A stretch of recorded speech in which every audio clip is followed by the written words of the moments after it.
dat oma mij verwent, dan glimlacht oma even en geeft mij gauw een zoen.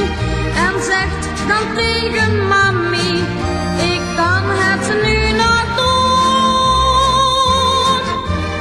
Omaatje lief, blijf alstublieft heel lang bij ons, net zo lang als u leeft.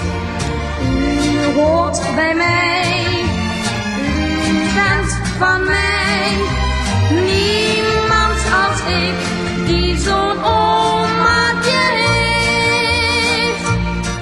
Soms strijkt zij door mijn haren en zegt dan tegen mij, eens was jouw lieve papi precies zo oud als jij. En als mijn mami boos is en daarvoor reden heeft, dan knipoogt oma even, omdat zij mij vergeeft.